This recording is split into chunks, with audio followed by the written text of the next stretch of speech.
Hello and good morning all of you. स्वागत आहे तुमचं मेगाबिट एज्युकेशनच्या यूट्यूब चॅनलवर. चला बघूया आजचे व्होकॅब्युलरीचे words, one word substitution, misspelled word आणि इडियम्स अँड फ्रेजेस.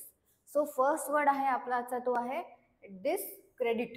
डिसक्रेडिटचा अर्थ काय होतो तर harm the good reputation of, म्हणजेच कोणाची जे चांगली रेप्युटेशन आहे त्याला हार्म करणे. म्हणजे काय करणे तर बदनामी करणे, कलंक लावणे किंवा काळीमा फासणे, त्याला काय म्हटलं जातं डिसक्रेडिट. सो डिसक्रेडिट म्हणजे काय होतं बदनामी किंवा कलंक, काळीमा किंवा अपमान म्हणजे काय होतं डिसक्रेडिट. सो याचे सिनोनिम्स काय आहेत डिसग्रेस, डिसऑनर आणि डिफेम, आणि अँटोनिम्स आहेत क्रेडिट, ऑनर आणि व्हॅलिडेट. सो यूज बघूया सेंटेन्स मध्ये डिसक्रेडिटला कसा करण्यात आलेला आहे. The evidence discredited his testimony. तर याचा अर्थ काय आहे तर पुराव्याने त्याची साक्ष बदनाम केली. तर पुरावे म्हणजे काय होते एव्हिडन्स, एव्हिडन्स म्हणजे होते पुरावे. ओके, पुराव्याने त्याची साक्ष, साक्ष म्हणजे टेस्टिमनी, साक्ष म्हणजे होते टेस्टिमनी. ओके, पुराव्याने त्याची साक्ष बदनाम केली असं या सेंटेन्सचा अर्थ आहे. आणि असं याच्यामध्ये डिसक्रेडिटेड यूज करण्यात आलेला आहे. आणि डिसक्रेडिट म्हणजे काय होते बदनामी करणे, कलंक लावणे, काळीमा फासणे किंवा अपमान करणे. नेक्स्ट बघूया, नेक्स्ट वर्ड आहे डिस्क्रिपन्सी. डिस्क्रिपन्सीचा काय मीनिंग आहे तर an illogical or surprising lack of compatibility. म्हणजे अर्थ काय होतो आता याचा की विसंगती किंवा असमानता, ज्याच्यामध्ये समानता नाही, या असमानता त्याला म्हटलं जातं डिस्क्रिपन्सी, किंवा फरक सुद्धा आपण म्हणू शकतो. तर डिस्क्रिपन्सी म्हणजे काय होते विसंगती किंवा असमानता, समान नसलेला, फरक किंवा तफावत म्हणजे होतं डिस्क्रिपन्सी. सिनोनिम्स काय आहेत इनकन्सिस्टन्सी, इनकन्सिस्टन्सी, डिस्पॅरिटी आणि व्हेरियन्स. आणि अँटोनिम्स आहेत कन्सिस्टन्सी आणि ॲग्रीमेंट आणि करस्पॉन्डन्स. सो एकदा आणखी सिनोनिम्स आणि अँटोनिम्स बघू घेऊया आपण. सिनोनिम्स काय आहेत डिस्क्रिपन्सीचे इनकन्सिस्टन्सी, डिस्पॅरिटी, व्हेरियन्स, आणि अँटोनिम्स आहेत कन्सिस्टन्सी, ॲग्रीमेंट आणि करस्पॉन्डन्स. यूज बघून घेऊया आता सेंटेन्समध्ये डिस्क्रिपन्सीचा कसा करण्यात आलेला आहे. So there were discrepancies in the financial records, म्हणजेच आर्थिक नोंदीमध्ये तफावत होती. ओके, असा या सेंटेन्सचा अर्थ आहे मराठीमध्ये. तर आर्थिक नोंदींमध्ये म्हणजे काय होते तर फायनान्शियल रेकॉर्ड्समध्ये तफावत होती, डिस्क्रिपन्सीज होत्या. ओके, असं या सेंटेन्सचा अर्थ आहे आणि याच्यामध्ये डिस्क्रिपन्सीजला यूज करण्यात आलेला आहे.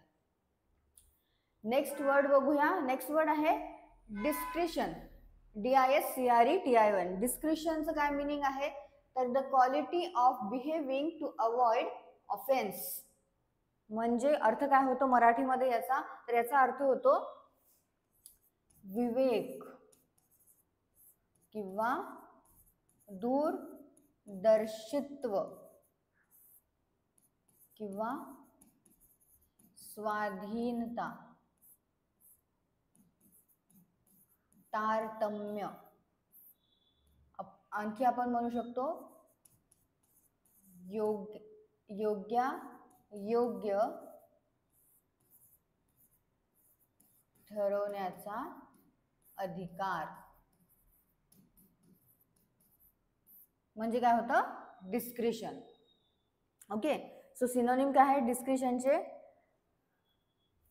प्रुडन्स, डिप्लोमॅसी, टॅक्ट, आणि अँटोनिम्स आहेत इनडिस्क्रिशन, रॅशनेस आणि केअरलेसनेस. ओके, सो डिस्क्रिशन म्हणजे काय होते विवेक, दूरदर्शित्व, स्वाधीनता, तारतम्य किंवा योग्य ठरवण्याचा अधिकार. सो यूज बघून घेऊया आता डिस्क्रिशनचा कसं झालेला आहे. He handled the matter with great discretion, म्हणजेच त्याने हे प्रकरण अतिशय विवेकाने हाताळले असा या सेंटेन्सचा अर्थ आहे. ओके, त्याने हे प्रकरण म्हणजेच मॅटर, ओके, अतिशय विवेकाने म्हणजेच ग्रेट डिस्क्रिशनने हाताळले, हँडल केले. ओके, तर असा सेंटेन्सचा अर्थ आहे आणि याच्यामध्ये डिस्क्रिशनला यूज करण्यात आलेला आहे. नेक्स्ट वर्ड आहे डिसइंजिनियस. DISINGENUOUS. डिसइंजिनियस म्हणजे काय होते तर नॉट कॅन्डिड ऑर सिन्सिअर, म्हणजे जो सिन्सिअर नाही आहे त्याला म्हटलं जातं डिसइंजिनियस. सो डिसइंजिनियसचा अर्थ काय होतो कपटी,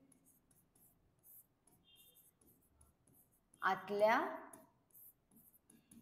गाठीचा, किंवा खोटा किंवा खोटे सुद्धा आपण म्हणू शकतो, किंवा अप्रामाणिक म्हणजे काय होतं डिसइंजिनियस. सो सिनोनिम काय आहे त्याचे डिसिटफुल, डुप्लिशियस, इनसिन्सिअर, आणि अँटोनिम्स आहेत जेन्युइन, सिन्सिअर आणि ऑनेस्ट. सो यूज बघून घेऊया एकदा आपण. हर अपॉलॉजी सीम्ड डिसइंजिनियस, तर तिची माफी, अपॉलॉजी म्हणजे काय होते माफी,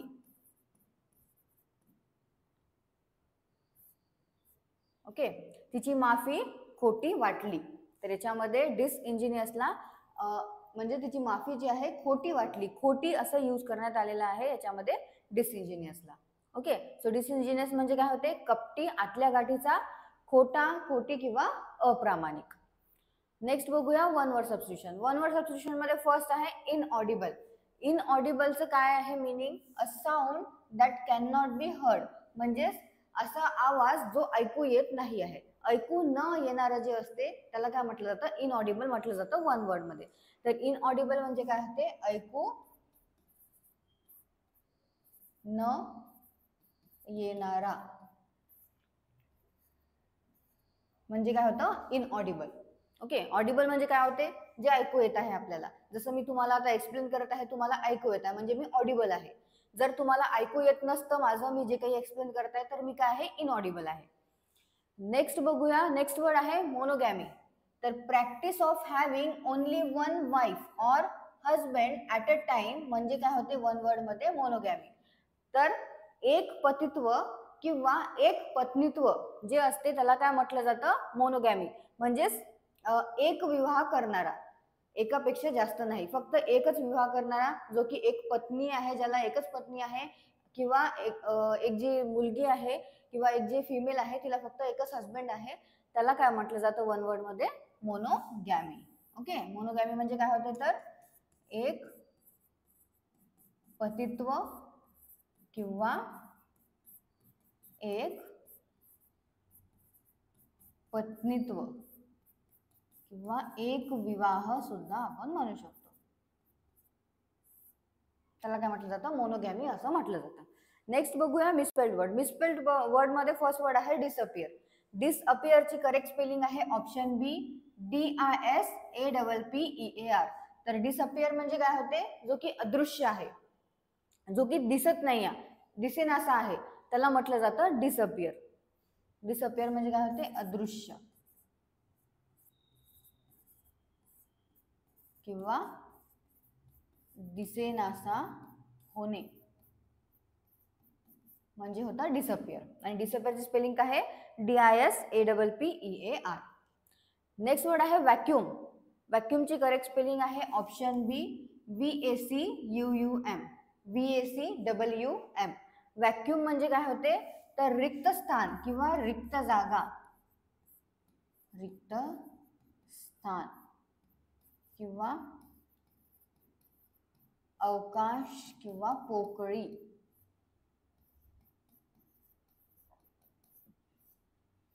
म्हणजे होतं व्हॅक्यूम. ओके, नेक्स्ट बघूया idioms and phrases. Idioms and phrases मध्ये फर्स्ट आहे butter wouldn't melt in their mouth. तर butter wouldn't melt in their माउथचं मिनिंग काय आहे, if someone looks as if butter wouldn't melt in their mouth they look very innocent. Innocent म्हणजे काय होते तर निष्पाप. ओके, जे butter wouldn't melt in their mouth म्हणजे काय होते की असे जे की काय दिसतात खूप निष्पाप दिसतात त्यांना म्हटलं जातं butter wouldn't melt in their mouth. किंवा असे दिसतात ते की ते कधीच काही चुकू नाही शकत, म्हणजे ते चुकू नाही शकत काही पण, चुकीचं काही करू नाही शकत. त्यांना सुद्धा काय म्हटलं जातं, butter wouldn't melt in their mouth. तर याचा अर्थ काय होतो मराठीमध्ये, खूप निष्पाप दिसणारे, किंवा आपण म्हणू शकतो असे दिसतात ते की कधीच काहीही चुकीचे करणार नाही. त्यांना सुद्धा काय म्हटलं जातं की असे दिसतात जे की ते कधीच काहीही चुकीचे करणार नाही, जे दिसतात त्यांना म्हटलं जातं butter wouldn't melt in their mouth. Okay, next बघूया last, bury the hatch. Bury the hatch म्हणजे काय होते, if you bury the hatch you make peace with someone and stop arguing or fighting. म्हणजेच काय होते, बरी द हॅच म्हणजे एकतर भांडण मिटवणे किंवा शत्रुत्व सोडणे. बरी द हॅच म्हणजे होते भांडण मिटवणे किंवा शत्रुत्व सोडणे, म्हणजे होते bury the hatch. Okay, you make peace and you make peace with someone म्हणजे भांडण मिटवून टाकणे, आणि स्टॉप आर्ग्यू न करणे, और फायटिंग, आणि फायटिंग पण न करणे. म्हणजेच एक प्रकारे काय होणे की भांडण मिटवणे किंवा शत्रुत्व सोडणे, म्हणजे होते bury the hatch. Okay, so हे आहेत आपले आजचे इडम्स अँड फ्रेजेस. मिसस्पेल्ड वर्ड मध्ये फारच इझी होते आजचे, डिसअपियर आणि व्हॅक्यूम. नेक्स्ट आपण पाहिलेलं one word substitution. One word substitution मध्ये होतं इनऑडिबल. इनऑडिबल म्हणजे होते ऐकू न येणारा, आणि मोनोगॅमी म्हणजे होते एक पतित्व किंवा एक पत्नीत्व, म्हणजेच एक विवाह, जे फक्त एकच विवाह करतात एकाच मुलासोबत किंवा एकाच मुलीसोबत, त्यांना म्हटलं जातं मोनोगॅमी. ओके, सो हे आहेत आपले आजचे वर्ड्स. यांचे तुम्ही सिनोनिम्स, अँटोनिम्स आणि मराठीचे मिनिंग्स परत एकदा वाचून घ्या.